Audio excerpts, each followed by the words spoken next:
Remembering the great Tina Turner. Born November 26, 1939 in Brownsville, Tennessee. Died May 24, 2023, age 83. Tina Turner, the pioneering rock and roll star who became a pop behemoth in the 1980s, has died aged 83 after a long illness. She had suffered ill health in recent years, being diagnosed with intestinal cancer in 2016 and having a kidney transplant in 2017. Turner affirmed and amplified black women's formative stake in rock and roll, defining that era of music to the extent that Mick Jagger admitted to taking inspiration from her high-kicking, energetic live performances for his stage persona. After 2 decades of working with her abusive husband, Ike Turner, she struck out alone and, after a few false starts, became one of the defining pop icons of the 1980s with the album Private Dancer. Her life was chronicled in 3 memoirs, a biopic, a jukebox musical, and in 2021, the acclaimed documentary film, Tina. In a statement on Wednesday night, a representative said, "Tina Turner, the Queen of Rock and Roll, has died peacefully today at the age of 83 after a long illness in her home in Küsnacht near Zurich, Switzerland. With her, the world loses a music legend and a role model." Turner's musical character has always been a charged combination of mystery as well as light, melancholy mixed with a ferocious vitality that often flirted with danger, scholar Daphne A. Brooks wrote for The Guardian in 2018. Turner was born Anna Mae Bullock on 26 November 1939 and raised in Nutbush, Tennessee, where she recalled picking cotton with her family as a child.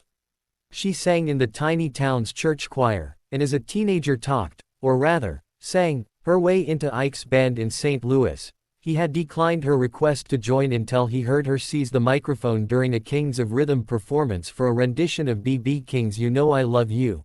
After her vocal talents became apparent, Ike gave her the name Tina Turner, and trademarked it in case she left him and he wanted to replace her in his act. He quickly became abusive. When Turner tried to leave the group early on after having got a sense of his mercurial character, he hit her with a wooden shoe stretcher.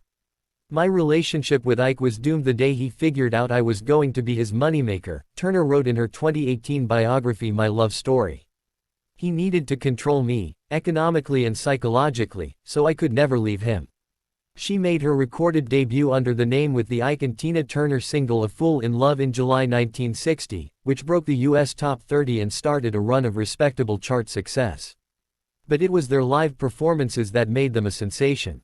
Ike toured the Ike and Tina Turner Revue aggressively on the Chitlin circuit, including in front of desegregated audiences, such was their commercial power. In 1964, they signed to Warner Brothers' imprint Loma Records, which released their first album to chart, Live. The Ike and Tina Turner Show. In the second half of the 60s, the duo were courted by many of rock's biggest names.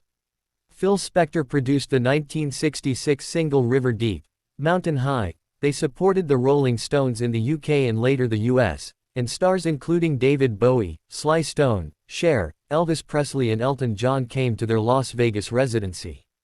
They were a chart-making, Grammy-winning force in the 1970s, a run that came to an end when Turner left Ike, who had been consistently violent and unfaithful, in 1976. Her last single with the group was Baby, Get It On, from the 1975 film adaptation of The Who's rock opera Tommy, in which she starred as Acid Queen, a character of the same name of her second solo album. In the divorce, finalized in 1978, Turner came away with just 2 cars and the rights to her stage name. "Ike fought a little bit because he knew what I would do with it," she said in the documentary Tina.